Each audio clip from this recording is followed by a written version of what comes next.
ठाकुर जी ने अपने नाना जी उग्रसेन जी को राज्य गद्दी पर बिठाया। बंधुओं, भगवान कभी राजा नहीं बने, ना तो मथुरा के राजा बने ना द्वारिका के राजा बने। ठाकुर जी ने सदा राज्य गद्दी पर उग्रसेन को ही बैठाया। कंस के पिताजी, उनका राज्य तिलक किया, मुकुट पधरा दिया, परंतु सब लोग मानते राजा ठाकुर जी को ही थे। राजा धीराज ठाकुर जी को ही कहते, पर सिंहासन पर नाना जी को बैठाया। भगवान पूरी मथुरा को व्यवस्थित करके उज्जैन पढ़ने के लिए गए, सांदीपनी गुरुकुल, और वहां सांदीपनी उपाध्याय से भगवान ने संपूर्ण वेद अध्ययन किया।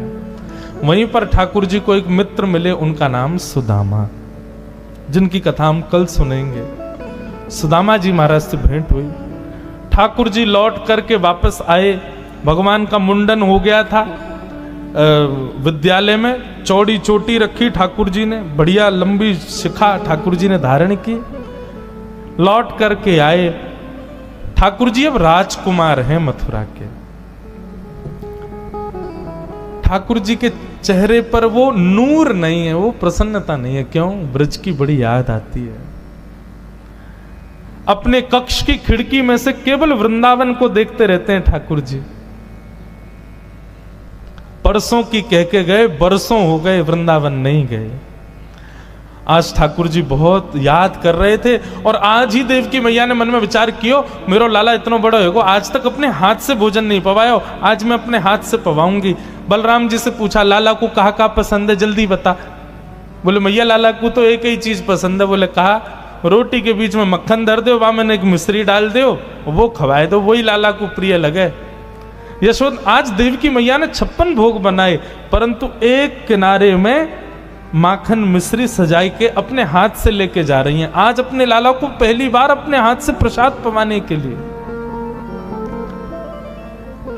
लाला चल आजा, मेरे हाथ से प्रसाद पा ले। ठाकुर जी हाथ धो के आए, बैठ गए। देवकी मैया को पूर्ण प्रेम देना चाह रहे हैं ठाकुर जी।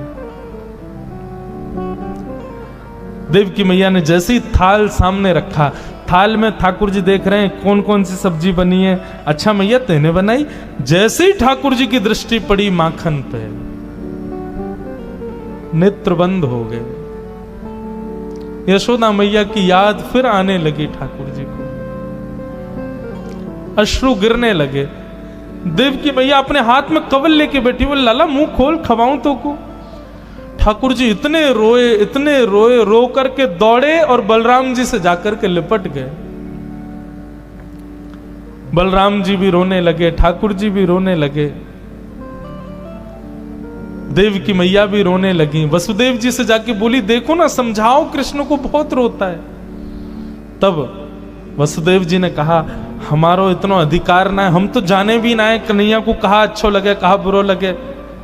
अगर कन्हैया को सखा उद्धव जाके समझाएगा तो शायद मान जाए। वसुदेव जी ने उद्धव जी से कहा, तुम कृष्ण को समझाओ ना, बहुत रोता है। उद्धव जी महाराज कौन है बंधुओं? बृहस्पति के शिष्य हैं, बुद्धि में बहुत प्रबल हैं, ज्ञानी नाम अग्रगण्यम, यदि कह दिया जाए तो कोई अतिशयोक्ति नहीं। वृष्णी नाम प्रवरो मंत्री कृष्णस्य दैतः सखा, शिष्यो बृहस्पतिर साक्षात उद्धवो बुद्धि सत्तमा। बहुत विद्वान है उद्धव जी। उद्धव जी गए, ठाकुर जी को कक्ष में लेके अंदर से किवाड़ बंद की। ये परब्रह्म है। पूरे विश्व को ठाकुर जी आप सिखाते हैं कि चीज से डी अटैच होना सीखो, व्यक्ति किसी चीज में आसक्ति मत रखो, किसी वस्तु से आसक्त मत हो। और ये परब्रह्म की दशा देख रहा हूं मैं, जिसकी भ्रगुटी पर तीनों लोग नाचते हैं, आज वो उन गंवार ब्रजवासियों के लिए रो रहा है।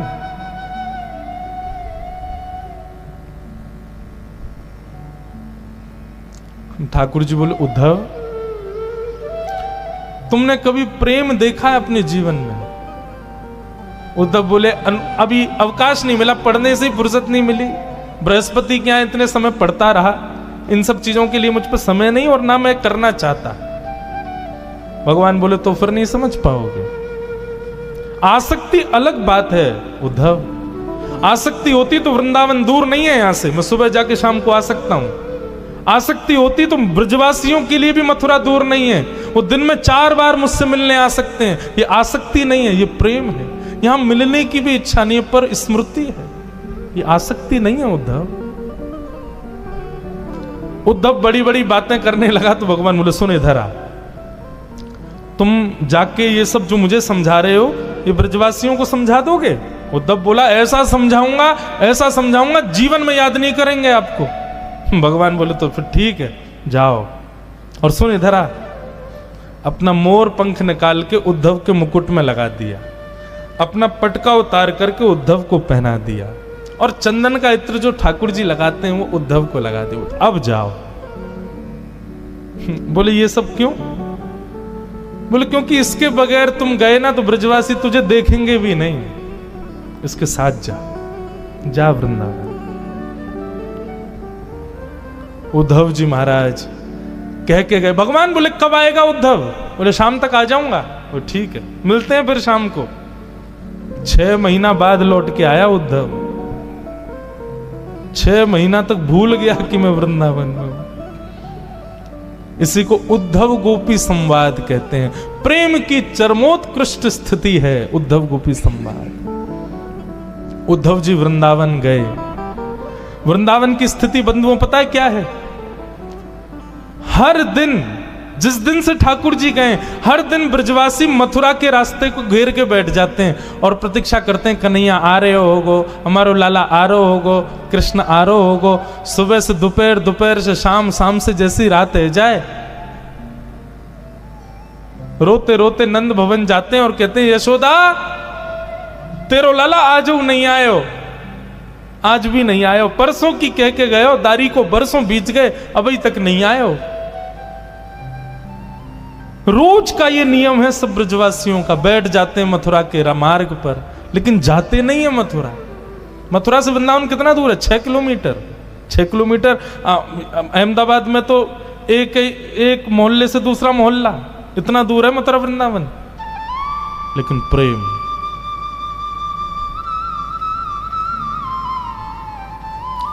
आज जैसे उद्धव जी का रथ आता दिखा, ओहो, रथ देखते ही मानो ब्रजवासियों के प्राण आ गए। सब दौड़ गए, बोले अरे लाला आगो, कन्हैया आगो, हमारो कन्हैया आगो, हमारो श्याम सुंदर आगो, हमारो मधुसूदन आगो। सब दौड़न लगे। बोले हम तो पहले ही जाके मिल लेंगे, लाला को गोदी में उठा लेंगे, लाला को हृदय से लगा लेंगे। ठाकुर जी का सबसे प्रिय मित्र मधुमंगल नेत्रों से आंसू गिर रहे हैं, मेरो कन्हैया आगो, मेरो लाला आ गयो। श्री दामा ठाकुर जी का दूसरा मित्र एक वृक्ष के नीचे थोड़ी दूर तो दौड़ा, फिर वृक्ष के नीचे बैठ गया। मधुमंगल बोलो अरे तू बैठ क्यों क्यों? ठाकुर जी आ गए, हमारो लाला आ गए, चलना जल्दी। श्री दामा बोलो मैं नहीं जाऊंगा यहाँ के पास, परसों की कह के गए हो, परसों बाद आ रहा है, आज यहाँ से बातें ही नहीं करूंगा। आंदे या को या तो मिलनो ही ना है मोकू, या तो मना कर दियो मेरे पास नहीं आवे। मधुमंगल बोलो तू है जा नाराज, हम तो जा रहे हैं। श्री दामा को छोड़ सब दौड़ने लगे तो श्री दामा चुपके से देखता है सब ब्रजवासी दौड़ रहे हैं। अरे ये मुझसे पहले लाला को पकड़ लेंगे, मुंह से पहले स्पर्श कर लेंगे, मुंह से पहले गले लगा लेंगे, मुंह को वो सुख नहीं मिलेगा। श्री दामा दौड़न लगो। मधुमंगल बोलो अरे अब क्यों दौड़ रहे हो? तू तो मना कर रहा हो ना, नहीं मिलेगा लाला से, फिर क्यों आ गए हो? श्री दामा बोलो अरे मधुमंगल नाराज बाद में है जाऊंगा, पहले लाला को हृदय से तो लगा लो। इतनी पीड़ा, इतनी वेदना सही है बरसों तक हमने, आज लाला को अंक में तो भर लूं, एक बार गले लगा के फिर रूठ के चलो जाऊंगा, फिर नहीं मिलूंगा ऐसे। रथ बीच रास्ते में ही घेर लिया सब ब्रजवासियों ने। रथ का पर्दा हटा करके जैसे ही उद्धव जी बाहर आए, ब्रजवासियों ने उद्धव को देखा ही नहीं। ब्रजवासी सब अभी भी रथ के अंदर ही झांक रहे थे कि पर्दे के अभी ये कोई सेनापति आया है, कृष्ण अभी भीतर बैठे होंगे। सब उचक उचक के देख रहे थे। उद्धव जी बोले जय श्री कृष्ण। मधुमंगल श्री राम बोले हाँ भैया जय श्री कृष्ण, किनारे हटना तू, जल्दी खोल, लाला को बुला बाहर। उद्धव बोले और कोई नहीं है रथ में, मैं ही आया हूं, मैं कृष्ण का सखा हूं, मेरा नाम उद्धव है। श्री कृष्ण आप सबको बहुत स्मरण करते हैं, इसलिए उन्होंने मेरे द्वारा आप सबके लिए पत्र भेजा, स्मृति पत्र भेजा। जैसे ब्रजवासियों ने सुना स्मृति पत्र भेजा है,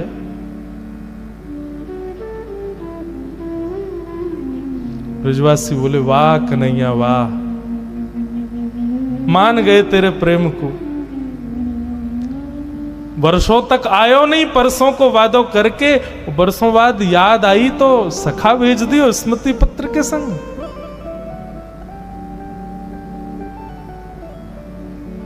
लेकिन अब किससे कहें, उद्धव से क्या कहें ब्रजवासी? मानो मधुमंगल श्रीदामा तो वहीं बैठ गए। उद्धव ने कहा क्षमा करें पर मुझे शीघ्रता है, आप ये बताएंगे कि नंदरानी यशोदा का घर कहां है? मधुमंगल बोला नदी दिख रही है, इसके किनारे किनारे चले जाओ, इस नदी का जहां उद्गम है ना वही है नंदरानी यशोदा का घर। बोले नदी का उद्गम घर से? नदी तो पहाड़ों से आती है, घर से कौन सी नदी आती है? मधुमंगल बोला तुम नहीं समझोगे। रोज कृष्ण विरह में ब्रज की गोपियां नंदरानी यशोदा आपस में मिलजुल करके कन्हैया की लीलाओं का चिंतन करती हैं, रुदन करती हैं। वर्षों से रो रही उन गोपियों के नेत्रों के अश्रु नदी बन के बह रहे हैं। उद्धव जाओ, इसका उद्गम जाए वही नंद भवन। उद्धव को पहला झटका तो वहीं लगा। उद्धव के विचार में भी नहीं था ऐसा प्रेम होगा ब्रजवासियों का।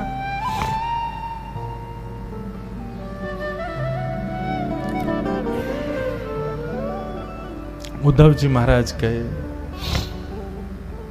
यशोदा मैया से मिले, नंद बाबा से मिले। स्थिति वर्णित की नहीं है। भागवत में फिर एक गीत आता है, उसको भ्रमर गीत कहते हैं। बहुत सुंदर प्रसंग है बंधुओं ये उद्धव ब्रज गमन।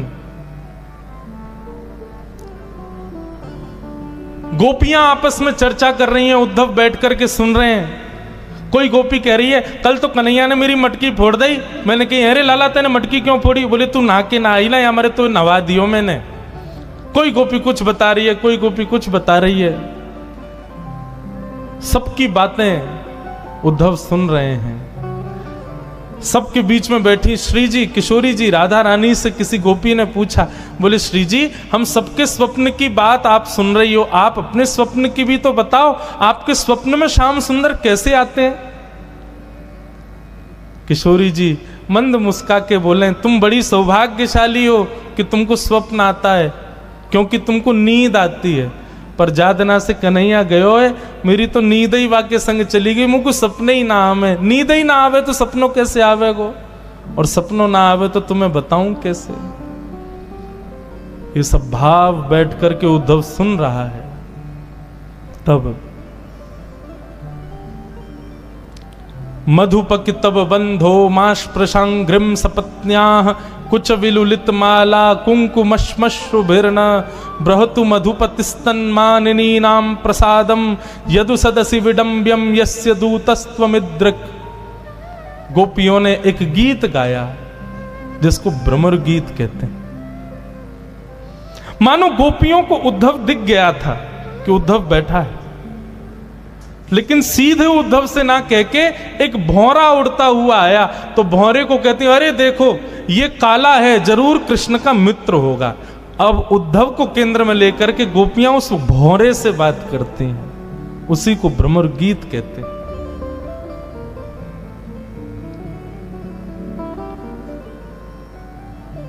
उद्धव जी महाराज गोपियों के चरणों में बैठ करके उनकी प्रेम की चर्चाएं सुन रहे हैं। सुनते सुनते सुनते सुनते 6 महीने बीत गए उद्धव जी को वृंदावन में।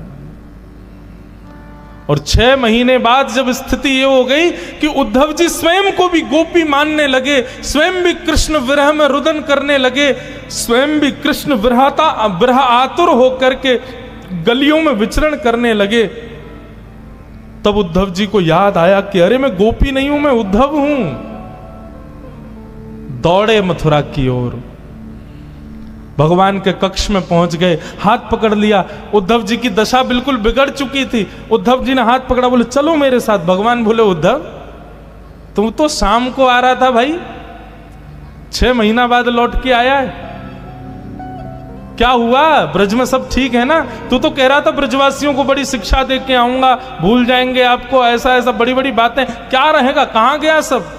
उद्धव घुटनों पे गिर गया, रोने लगा, बोले नाथ क्षमा कर दो, मैंने ज्ञान से श्रेष्ठ कभी किसी को नहीं माना, पर आज मैंने समझा कि जीवन का उद्देश्य तो ये प्रेम है जो ब्रजवासी आपसे करते हैं नाथ। मैं आपसे हाथ जोड़ के प्रार्थना करता हूं, भीख मांगता हूं, मुझे बस एक बात दे दो, एक वचन दे दो। ठाकुर जी बोले क्या चाहिए बता? आप ब्रज से बाहर मत जाओ, नहीं है जरूरत महाभारत युद्ध की, नहीं है जरूरत गीता ज्ञान की, आप कहीं मत जाओ, आप ब्रज में रहो। इन ब्रजवासियों को छोड़ने को आपका अधिकार नहीं है ठाकुर जी, मर जाएंगे आपके विरह में। ये वचन दे दो मुझको बस, आप मत जाओ कहीं, मैं संभाल लूंगा सब, आप रहो वहीं पे। देवकी को मैं संभालूंगा, वसुदेव जी को मैं संभालूंगा, पूरी द्वारिका नगरी मैं बसाऊंगा, सब कार्य आपके जो है सब मैं करूंगा, पर आप इन ब्रजवासियों के पास रहो, आप इनसे दूर मत जाओ। ठाकुर जी ने हृदय से लगा लिया, कस लिया उद्धव को। बोले उद्धव तुझे पता है मैंने तुझे वृंदावन क्यों भेजा? क्योंकि तू ज्ञानी तो बहुत है लेकिन प्रेमी नहीं था, अब तू प्रेमी हो गया। सुन, नेत्र बंद कर। उद्धव जी ने नेत्र बंद किए, वो बोले अब खोल के देख। जैसे ही खोल करके देखा तो पूरा ब्रजमंडल ठाकुर जी के कक्ष में ही बैठा था, मधुमंगल, श्रीदामा, सब गोपियां सब ठाकुर जी के चारों तरफ बैठे थे। उद्धव बोला ये सब क्या हो रहा है नाथ? ठाकुर जी बोले ये सब मुझसे दूर कभी नहीं रहते उद्धव, ब्रज सदा मुझ में बसता है और मैं सदा ब्रज में ही बसता हूं, हम कभी अलग नहीं होते। मुझे क्यों भेजा फिर ब्रज? ठाकुर जी बोले केवल प्रेम सिखाने के लिए, क्योंकि आगे की यात्रा में तू मेरे साथ रहने वाला है, तू ज्ञानी तो बहुत है, प्रेमी नहीं है, इसलिए प्रेम पढ़ाने के लिए। बंधुओं, लोग अर्जुन और उद्धव में यदि मुझसे पूछें कि भगवान का प्रिय कौन? उद्धव। अर्जुन को तो भगवान ने पढ़ाया था महाभारत में, लेकिन उद्धव की ट्यूशन टीचर तो हमारी श्री राधा रानी है, हमारी ब्रज की गोपियां, उन्होंने पढ़ाया, ब्रजवासियों ने सिखाया उद्धव को। अद्भुत है उद्धव।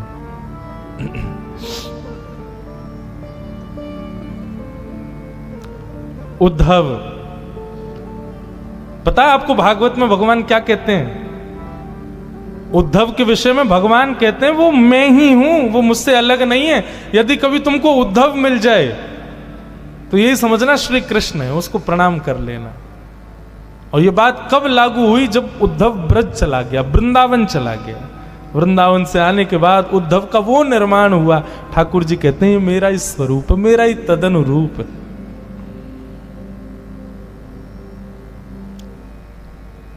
उद्धव जी महाराज यमुना जी के तट पर गए और अपना आंचल, अपने वस्त्र के पल्लू को फैला करके उद्धव जी महाराज विधाता से कहते हैं कि आशाम हो चरण रेणुज श्याम हम श्याम, वृंदावने किमपि गुलमलतोषधीणा। हे विधाता, आप पूरी सृष्टि को बनाते हो, आप सबके कर्म के अनुसार उसको दूसरा जन्म देते हो। ये उद्धव आपसे प्रार्थना करना चाहता है, मेरे सत्कर्मों के फलीभूत यदि आप मुझे पुनर्जन्म देना चाहते हो, मेरी एक ही इच्छा है, मेरा जप, नियम, तप, साधन, भजन, सबसे मुझे एक ही वरदान चाहिए कि मुझे अगला जन्म इस वृंदावन में देना। और एक और बात, मुझे मानव मत बनाना, एक वृक्ष बनाना। और वो वृक्ष भी कोई बहुत वृहद बड़ा नहीं, छोटा सा कोई पौधा मुझे बना देना, ताकि जब जब भी हवा चले इन ब्रजवासियों की, इन प्रेमी गोपिकाओं की चरण रज उड़ उड़ करके मुझे सनाती रहे, मैं सदा उस ब्रजरज में तल्लीन रहूं नाथ। बस यही मेरी प्रार्थना है। ये स्थिति उद्धव की।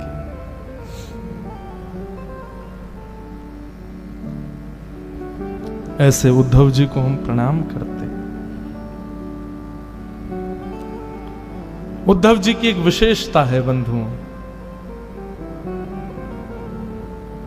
आपको पता है जब द्वारिका में यदुवंशियों को संतों ने श्राप दिया कि संपूर्ण यदुवंश नाश हो जाए, तो सारे यदुवंशी गए भगवान के पास और भगवान से कहा आप दुनिया के श्रापों को दूर करते हो, आपके खुद के परिवार को श्राप लग गया, ठाकुर जी इसको दूर करो। भगवान बोले सोचने दो। अब यदुवंशियों में उद्धव भी आता, उद्धव कोने में ही बैठा था। भगवान बोले एक उपाय है। बोले क्या? बोले हमारे सौराष्ट्र में एक शंकर जी का मंदिर है, उसका नाम है सोमनाथ। ये सोमनाथ मंदिर जो है ये श्रापों को दूर करने के लिए प्रसिद्ध है।